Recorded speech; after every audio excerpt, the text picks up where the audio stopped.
মুহূর্তে সবচেয়ে বড় খবর, দ্য বিগ ব্রেকিং নিউজ। আপনারা দেখছেন বারাসাত টিভি। বারাসাত টিভি চ্যানেলে সবাইকে স্বাগত জানিয়ে শুরু করছি আজকে বিশেষ প্রতিবেদন। পশ্চিমবঙ্গে কি ফের বিধানসভার ভোট? এসআইআর কাণ্ডে সুপ্রিম কোর্টে বড় প্রশ্ন। 31 আসনের ফল নিয়ে বাড়ছে চাপ। পশ্চিমবঙ্গে কি ফের বিধানসভা ভোটের পরিস্থিতি তৈরি হতে পারে, তা নিয়ে আজকে আমরা বিস্তারিত আলোচনা করতে চলেছি। এসআইআর বা ভোটার তালিকার বিশেষ যে নিবিড় সংশোধনকে ঘিরেই সুপ্রিম কোর্টে এবার একের পর এক তথ্য সামনে আসতেই এই প্রশ্ন কিন্তু আরো জোরালো হচ্ছে, পশ্চিমবঙ্গে কি ফের বিধানসভার ভোট হতে পারবে?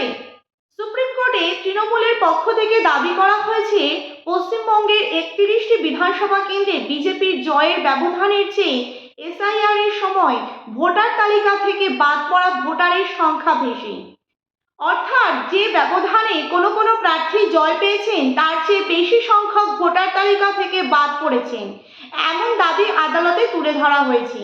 শুধু তাই নয়, আদালতে উদাহরণ হিসেবে এসি 145 এর কথা তুলে ধরা হয়েছে, যেখানে জয়ের ব্যবধান 401 ভোটের মতো, অথচ বাদ পড়া ভোটারের সংখ্যা 8785টি বলে দাবি করা হয়েছে। অন্য একটি আসনেও কয়েকশো ভোটের ব্যবধানের বিপরীতে হাজার হাজার নাম বাদ পড়ার কিন্তু বিষয়টি তুলে ধরা হয়েছে বর্তমানে। প্রিয় দর্শক বন্ধু, আপনারা দেখছেন বারাসাত টিভি চ্যানেল।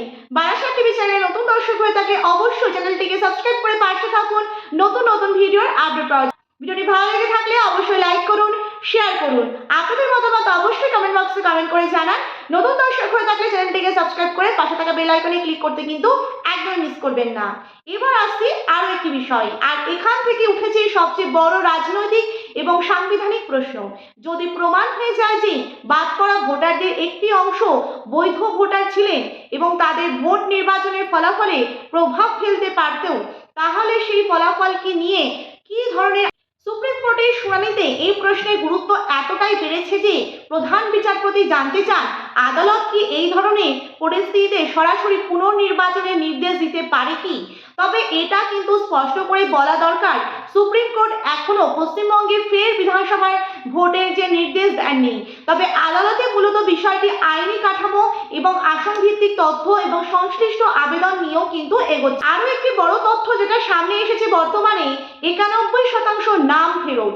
এসআইআর বিতর্কে আরো একটি তথ্য সামনে এসেছে।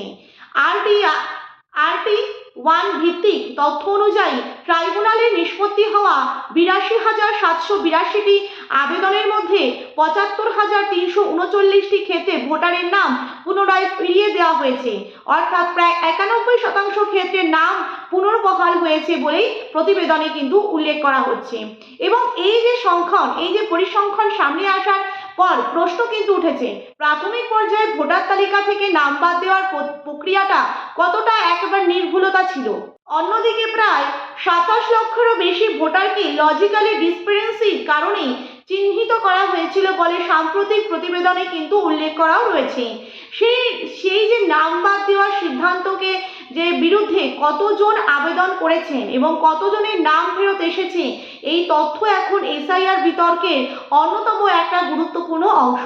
তাহলে কি সত্যিই কি ভোট পশ্চিমবঙ্গে? এখানে সবচেয়ে গুরুত্বপূর্ণ বিষয়টি হলো, এখনই কিন্তু বলা যাবে না পশ্চিমবঙ্গে ফের বিধানসভার ভোট নিশ্চিত কিনা।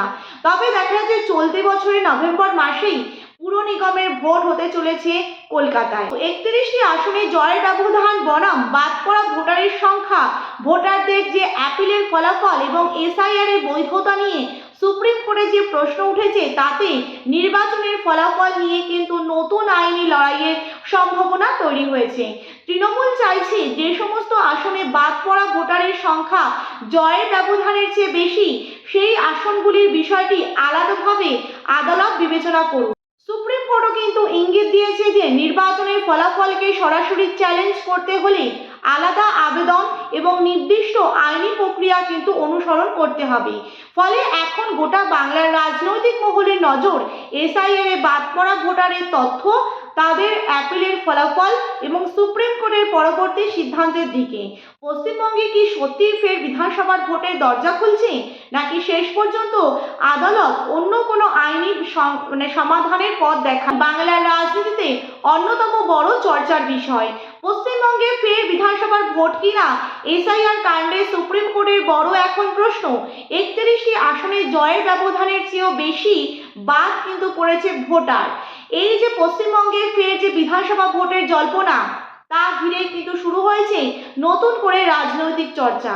দেখা যাচ্ছে সুপ্রিম কোর্টে তৃণমূলের পক্ষ থেকে দাবি করা হয়েছে 31টি বিধানসভা কেন্দ্রে বিজেপির জয়ের ব্যবধানের চেয়ে এসআইআর এর সময় বাদ পড়া ভোটারের সংখ্যা বেশি ছিল।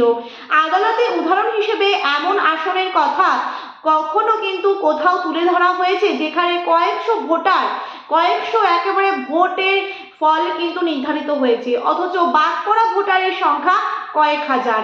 আর এখানেই তৈরি হয়েছে সবচেয়ে বড় প্রশ্ন, যদি বাদ পড়া ভোটারের মধ্যে এমন ভোটার থাকেন যারা নির্বাচনে ভোট দিতে পারলে ফল অন্যরকম হতে পারত, তাহলে সেই নির্বাচনের ফলাফল নিয়ে কি নতুন করে আইনি প্রশ্ন উঠতে পারে?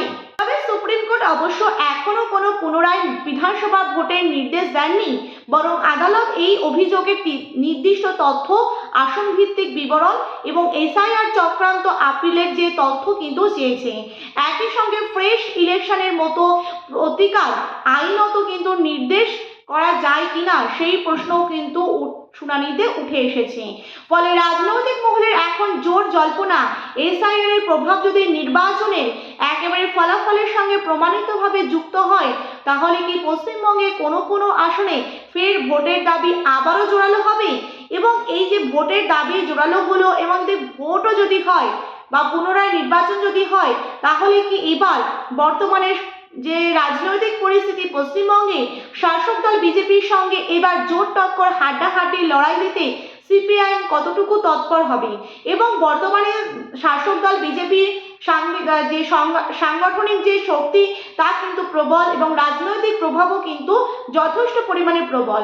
এরই মধ্যে সিপিআইএম বা অন্যান্য রাজনৈতিক দল তৃণমূল এবং কংগ্রেস এবং দেখা যাচ্ছে যে জনতা উন্নয়ন পার্টি, তারা কতটুকু হাড্ডাহাড্ডি লড়াই দিয়ে এগিয়ে থাকতে পারবে সেটাও কিন্তু এখন দেখার বিষয়। তবে সব মিলিয়ে দেখা যাচ্ছে যে সিপিএম এর সামনে আবারও কিন্তু নতুন করে একের পর এক কিন্তু দরজা খুলছে, তাদেরকে নতুন করে কিন্তু একেবারে দল বিজেপির সঙ্গে লড়াইয়ে জোর টক্কর হাড্ডাহাড্ডি আগামী দিনে তা কিন্তু একেবারে স্পষ্ট হবে। প্রিয় দর্শক বন্ধু, এই ছিল আমাদের আজকের প্রতিবেদন। ভিডিওটি ভালো লেগে থাকলে অবশ্যই লাইক করুন, শেয়ার করুন। আপনাদের মতামত অবশ্যই কমেন্ট বক্সে কমেন্ট করে জানান। নতুন দর্শক হয়ে থাকলে চ্যানেলটিকে সাবস্ক্রাইব করে পাশে থাকুন নতুন ভিডিওর আপডেট পাওয়ার জন্য। লাইভ অনুষ্ঠানটি ভালো লেগে থাকলে অবশ্যই লাইক করুন, শেয়ার করুন। আপনাদের মতামত অবশ্যই কমেন্ট বক্সে কমেন্ট করে জানান। আজকের মতন এই পর্যন্ত। ধন্যবাদ সকলকেই।